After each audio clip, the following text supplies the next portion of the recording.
Hay una noticia que considero desafortunada y que viene de la Santa Sede. Y digo de la Santa Sede, ojo, no estoy diciendo del Papa Francisco, obviamente este es algo que no se hubiera podido dar sin la aprobación del Papa Francisco, pero viene del Vaticano porque es un documento que no está firmado por nadie y que viene de la Secretaría de Estado, de donde no debería venir, ¿no? Pero como es una decisión que definitivamente es impopular, es la clásica decisión que nadie ha querido firmar, ¿no? Y la explico. Desde el 20 de febrero, el arcipreste de la Basílica de San Pedro, ¿no? O sea, recuerden ustedes, eso vendría a ser, como digamos así, el párroco de la gran basílica que es el corazón del Vaticano, ¿no? Ese arcipreste, que es el que manda como si fuera párroco, es un cardenal, ¿no?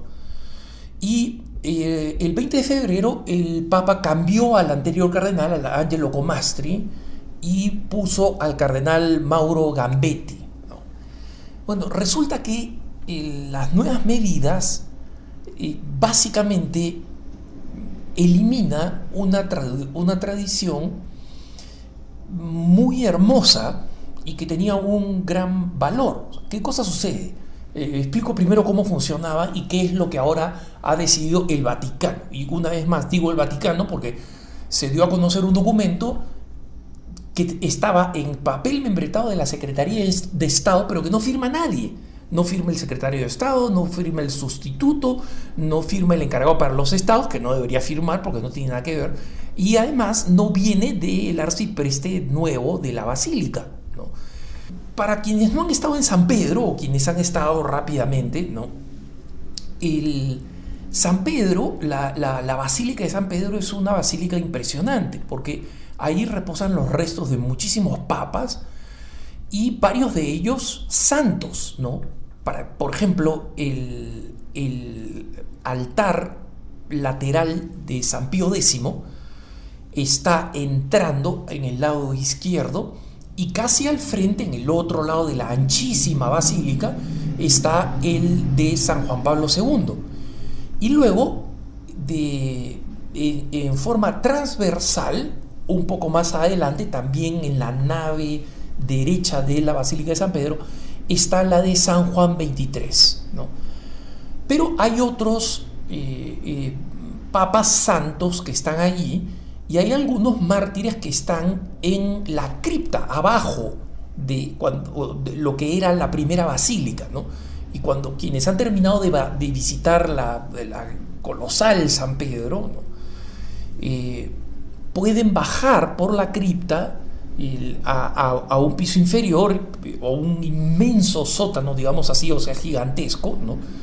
Donde también hay varias capillas que son anteriores, y muchas de ellas son capillas dedicadas a santos mártires muy antiguos.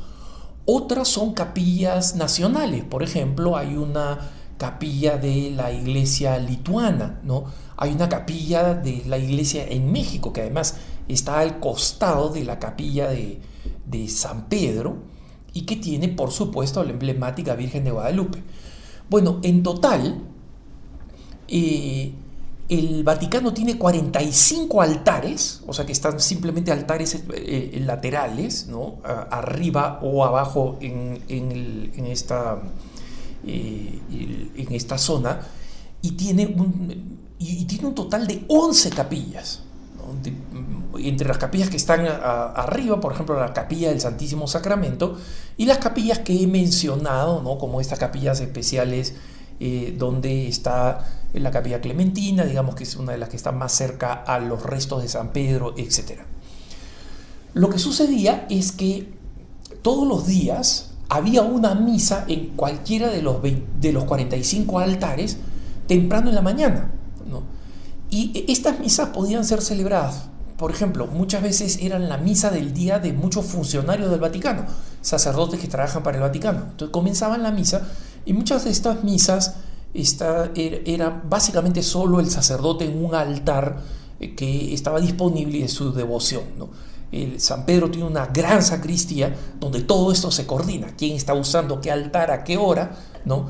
Y los sacerdotes que han liderado peregrinaciones, o los obispos que han liderado peregrinaciones, por ejemplo, lo saben muy bien. Les dicen, mira, nosotros hacemos las gestiones ante la Basílica de San Pedro con la sacristía y reservamos un día y una hora en el altar que podemos. Por ejemplo, la capilla mexicana es una capilla muy utilizada porque las peregrinaciones que vienen de México son muchas, ¿no?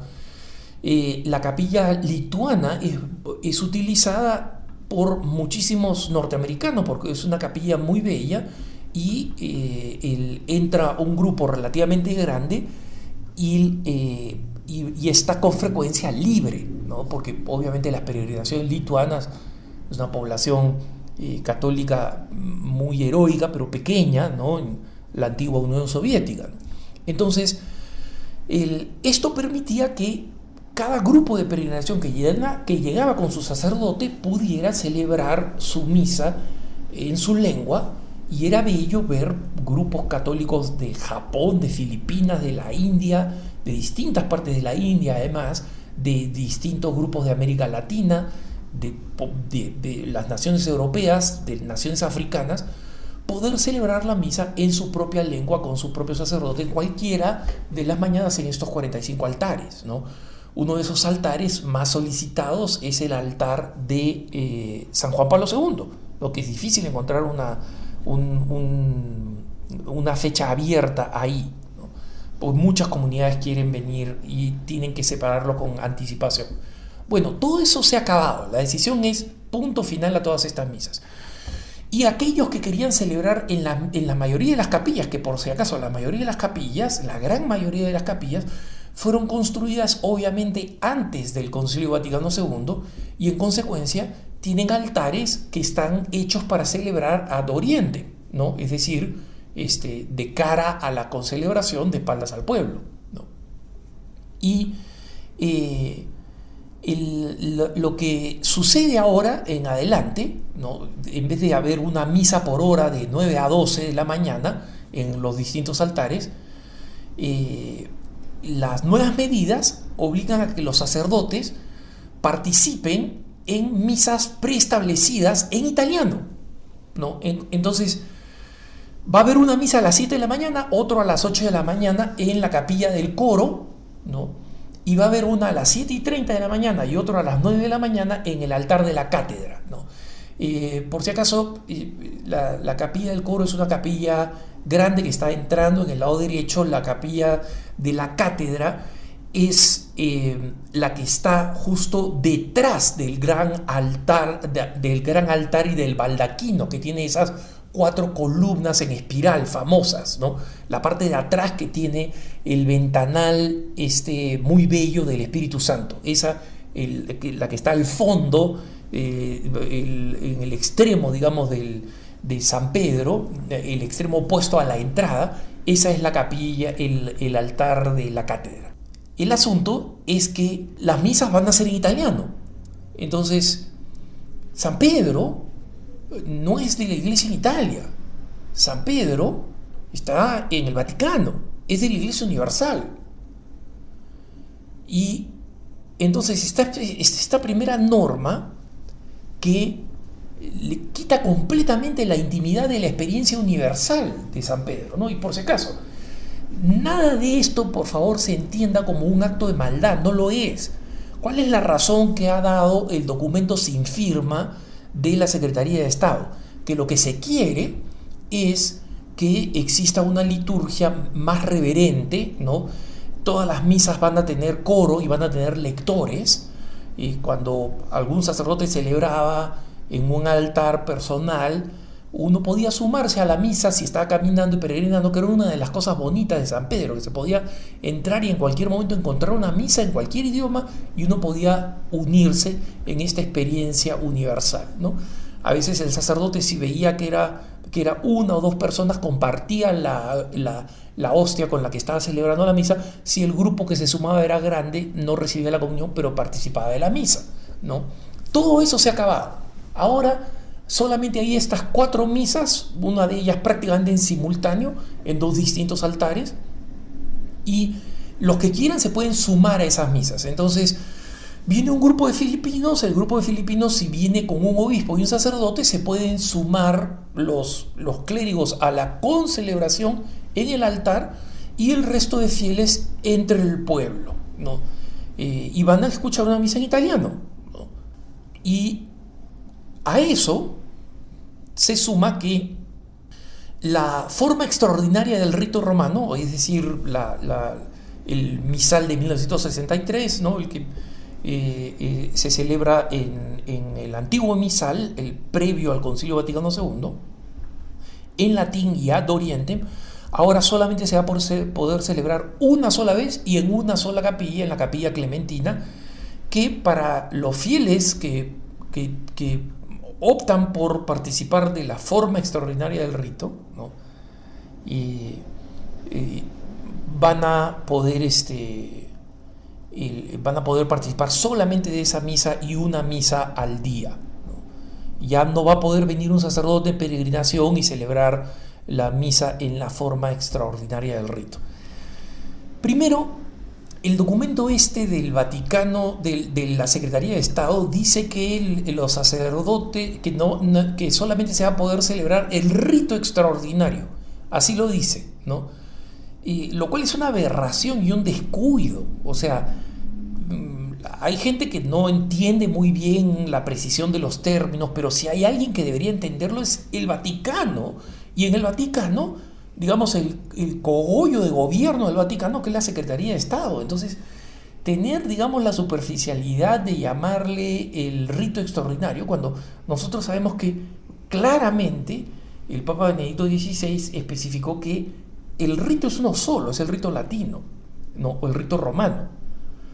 Y existen 2 formas: la forma ordinaria, que es lo que celebramos, el Novus Ordo, la misa del Concilio Vaticano II, lo que celebramos la inmensa mayoría, ¿no? Y el rito, y el mismo rito latino en forma extraordinaria, ¿no? ¿Para qué? Para que quede claro que no hay una competencia ni una colisión entre ambos. Entonces, el hecho de que se limite de esta manera en la basílica emblemática de la Iglesia mundial va contra el documento de Summorum Pontificum, como muchos han señalado, y hay un cardenal que ha pedido que estas medidas sean rescindidas porque van en contra del Código de Derecho Canónico. Yo no sé tanto como para meterme al código y decir, bueno, esto viola o no viola los principios, ¿no? Y es un documento de Secretaría de Estado, no es del Papa. Recordemos que nosotros reconocemos al Santo Padre, al Vicario de Cristo, y en consecuencia su decisión está por encima del Código de Derecho Canónico. Él es soberano pontífice, sumo pontífice, ¿no? Pero este es un documento sin firma de Secretaría de Estado. Bien la pudo haber escrito el portero de Secretaría de Estado, ¿no? Para efecto de lo que nos interesa. Entonces, es desconcertante, confunde más a la gente. Entiendo que la intención es que alguien veía caos y división, entre comillas, en que se celebraran estas misas. La basílica es tan grande y las misas son tan reverentes que las excusas de que se está evitando que exista descuido en estas celebraciones. Alguien debe haber sido descuidado, pero nadie viene al Vaticano a cometer, pues, herejías litúrgicas, ¿no? Y que había, digamos, una especie de fragmentación porque estaban unos celebrando en un idioma y otros en otro idioma.